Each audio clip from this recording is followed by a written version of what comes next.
Nah, masuk pembahasan bagaimana hukum yang meninggal tetapi belum haji. Ada dua pendapat. Imam Syafi'i itu mewajibkan ahli warisnya untuk menghajikan.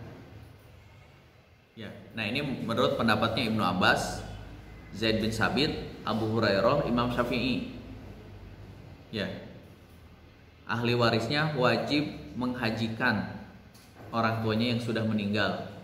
Dari mana biayanya? Bisa diambil dari harta warisan tersebut, sepertiganya. Kalau misalkan tidak cukup, berarti anaknya ataupun keluarganya yang menanggung biaya haji tersebut. Gitu. Kalau Imam Malik ya tidak. Jadi caranya bisa kita sebagai anaknya yang berangkat. Kalau misalkan kita sudah haji. Misalkan saya sudah haji. Orang tua saya belum haji. Orang tua saya sudah meninggal tapi belum haji. Nah, bisa saya yang menghajikan orang tua saya yang sudah meninggal. Kenapa? Karena saya sudah haji. Tapi kalau misalkan saya belum haji, berarti saya harus mewakilkan kepada orang lain yang sudah haji. Nanti niatnya labbaik Allahumma hajjan, sebutkan siapa yang kita hajikan. Seperti itu. Ya. Biasanya banyak, dan biasanya biayanya juga tidak biaya full sebagaimana kalau kita berangkat sendiri haji, ya. Kalau misalkan kita berangkat sendiri haji kan di kisaran tadi misalkan 35 juta sampai 40 seperti itu.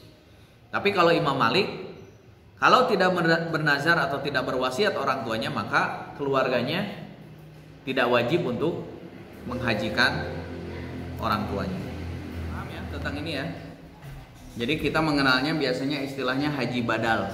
Jadi dibadalin oleh orang lain. Tapi syaratnya tadi bahwa yang membadalkan haji itu dia sudah haji untuk dirinya. Ini kan contohnya hadis yang diriwayatkan dari Ibnu Abbas, ya.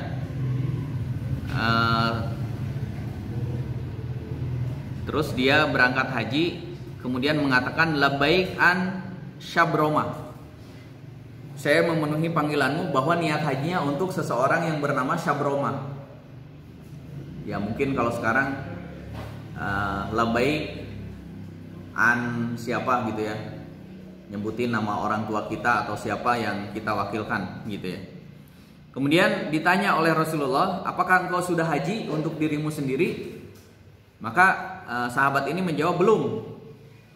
Maka apa kata Rasulullah? Maka hajilah untuk dirimu sendiri. Maka hajilah terlebih dahulu untuk dirimu sendiri, baru kemudian kamu bisa menghajikan orang lain. Atau dalam case ini namanya syabroma. Ya, ini hadis sahih. Jadi syarat kita bisa membadalkan haji untuk orang lain itu kita sudah haji duluan. Kita sudah haji. Kalau kita belum haji belum bisa. Ya. Mau menghajikan, karena kan kewajiban dulu, kita sudah wajib untuk diri kita sudah melaksanakan haji. Nah, baru kita bisa membadalkan haji untuk orang lain. Nah, kemudian di dalam fikih juga dibahas bagaimana kalau dia bernazar. Dia bernazar haji, apakah ketika melaksanakan nazar hajinya tersebut sudah gugur kewajiban hajinya? Nah, maka para ulama berbeda pendapat, ada dua pendapat di sini. Pendapat Ibnu Abbas dan Ikrimah mengatakan bahwa melaksanakan nazar haji sekaligus menggugurkan kewajiban hajinya. Jadi menggugurkan dua hajinya secara sekaligus. Jadi kewajiban hajinya dan kewajiban menunaikan nazar haji.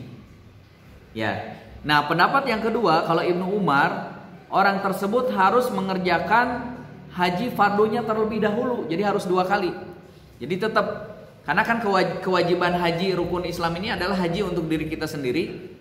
Nah, kalau misalkan nazar juga, berarti haji dulu untuk kewajiban hajinya, kemudian baru setelah itu haji lagi untuk memenuhi nazarnya. Jadi tidak bisa untuk dua kewajiban tersebut. Kalau pendapat yang kedua. Tapi kalau pendapat yang pertama, Ibnu Abbas itu 1 kali haji tetapi menggugurkan dua kewajiban haji secara sekaligus. Paham ya? Nah, selanjutnya bagaimana biaya haji dengan hutang? Ya. Di buku ini jelas ya bahwa hadis dari Abdullah bin Abi Aufa, Rasulullah Shallallahu Alaihi Wasallam ditanya tentang bagaimana kalau seseorang yang belum haji, ya, apakah ia boleh berhutang untuk membiayai hajinya? Awayastaqridu lil haji, apakah dia boleh hutang untuk biaya hajinya? Maka jawaban Rasulullah dengan tegas, la, tidak. Karena dalilnya tadi juga ya, manis tata'a ilaihi sabila. Jadi kalau misalkan belum mampu, ya berarti belum wajib, tidak harus maksa-maksakan hutang. Nah, bagaimana dengan istilah dana talangan? Di Indonesia kan ada dana talangan ya, dana talangan haji. Promonya itu dari LKS itu, Lembaga Keuangan Syariah itu luar biasa. Di Japri, kita dapat Japrian tuh. Saya aja dapat Japrian tuh. Dapat Japrian tuh, saya tuh dapat Japrian dari bank tertentu, nggak disebutin merek ya. Di Japri itu saya tuh, di Japri promo itu dana talangan haji gitu ya. Nah, di Indonesia ada istilah dana talangan haji. Ya, tadi konsep dasarnya sudah tahu ya, bahwa haji itu wajib bagi yang mampu. Manis tata'a ilahi sabila. Itu ayat Qur'annya. Terus dalil hadisnya adalah ini, bahwa Rasulullah suatu ketika ditanya oleh seorang sahabat, Rasulullah, bolehkah berangkat haji dengan uang minjem? Maka Rasulullah sudah jelas di hadis ini tidak boleh. Nah, terus bagaimana dengan fatwa DSN MUI tentang dana talangan haji?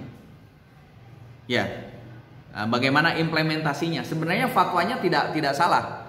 Kalau saya baca ya, fatwanya sudah betul. Ya, bahwa fatwanya di situ ada akadnya ada 2, ada akad minjam, qard ya. Qardun ini kan akad minjem, sama ada akad ujroh di situ. Ya, fatwa tentang dana talangan haji itu. Cuman memang yang menjadi catatan itu ketika implementasinya. Ya, implementasinya itu tidak sesuai yang disyaratkan oleh DSN MUI. Itu yang menjadi catatan. Dan kita lihat juga kenapa misalkan di Indonesia itu haji sampai ngantri seperti itu. Sampai di Subang aja 20 tahun. Mungkin di kota-kota besar bukan 20 tahun lagi. Ada yang 30 tahun, bahkan bayi yang baru lahir itu sudah didaftarin haji. Di kota-kota besar bisa jadi 30 tahun ngantrinya. Gitu.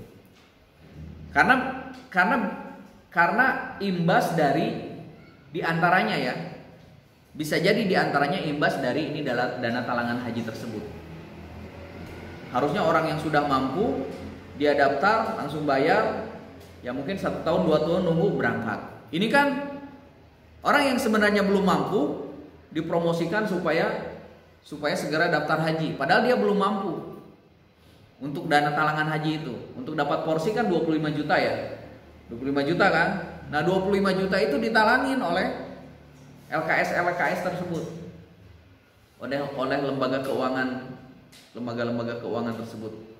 Nah, nanti si yang ditalangan itu nyicil, nanti tiap bulan kan nyicil, bayar, dan nyicil itu di situ ada ujroh. Dan kadang ujrohnya juga jadinya kayak bagi hasil ya, besar gitu. Padahal namanya ujroh itu kan imbalan, harusnya kan tidak sebesar itu, tapi kan kenyataannya jadi besar gitu.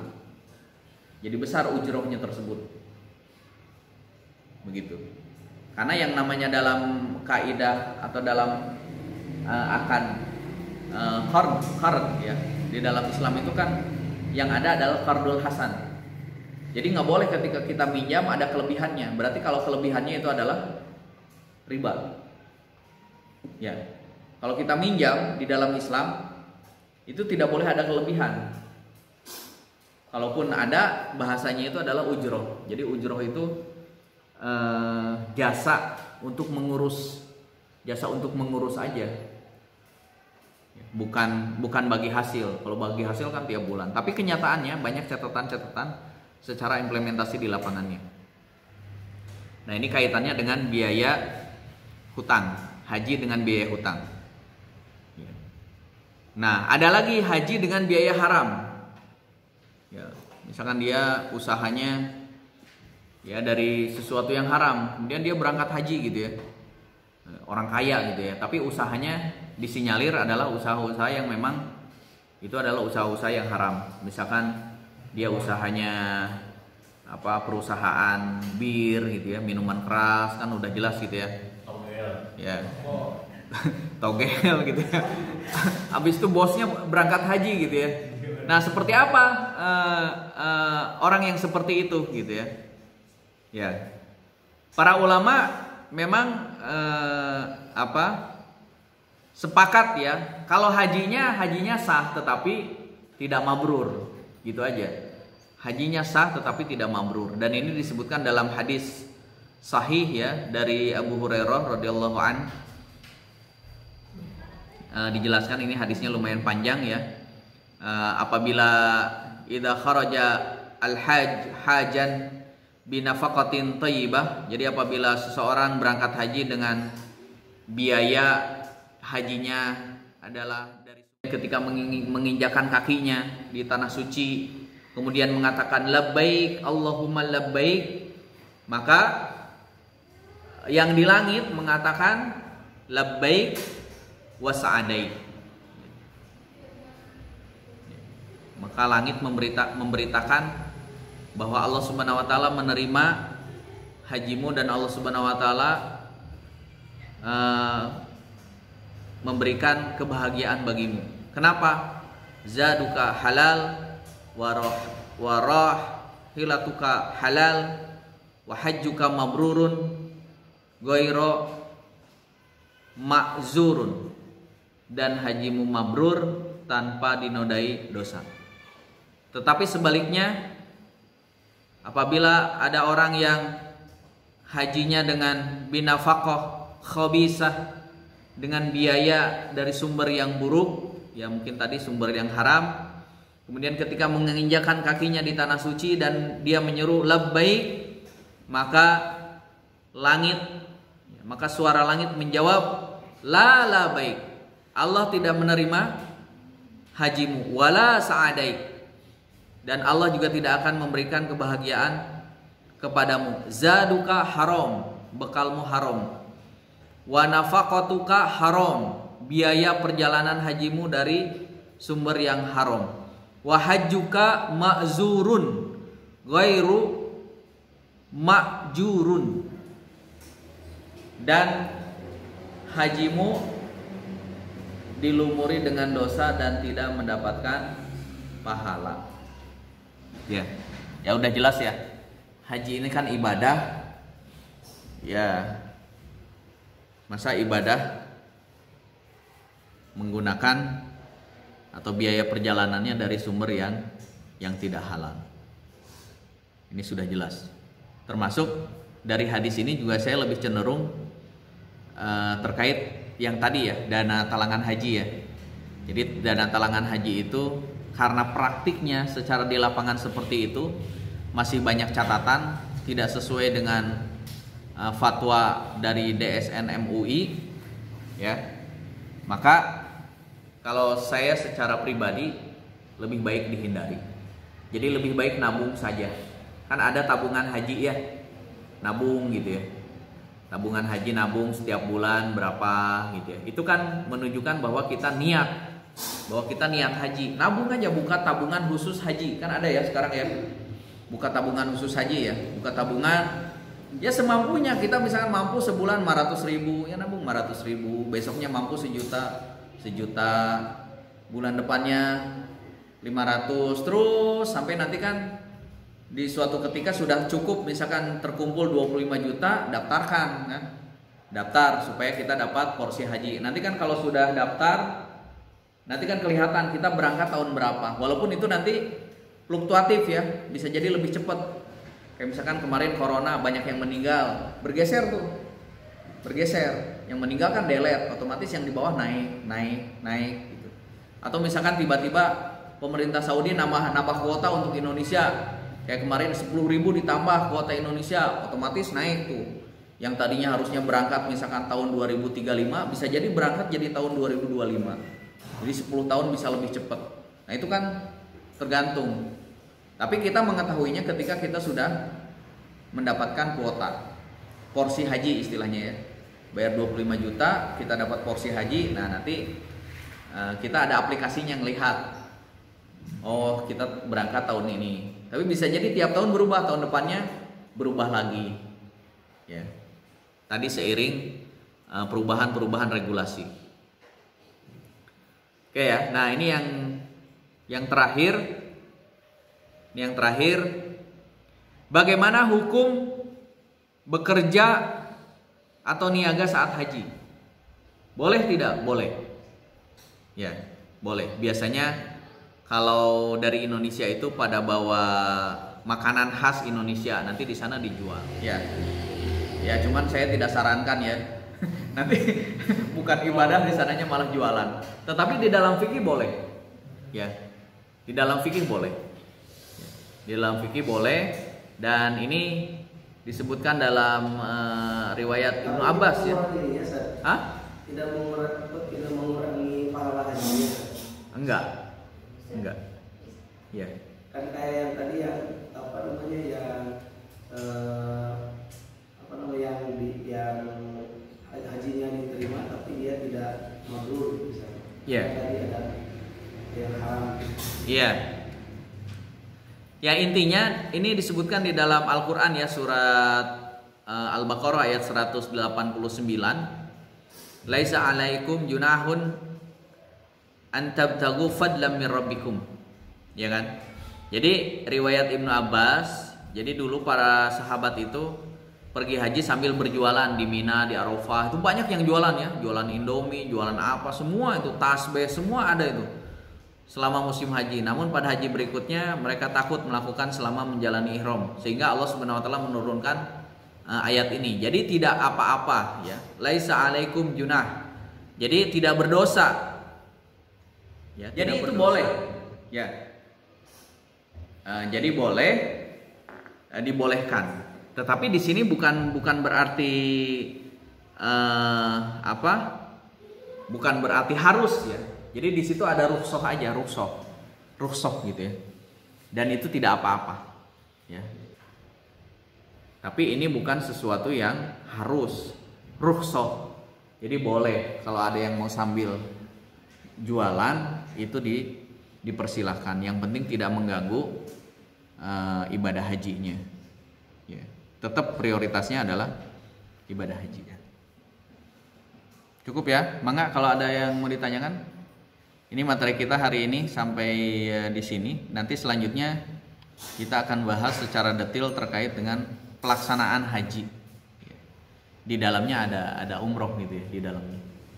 Jadi fokusnya ke haji.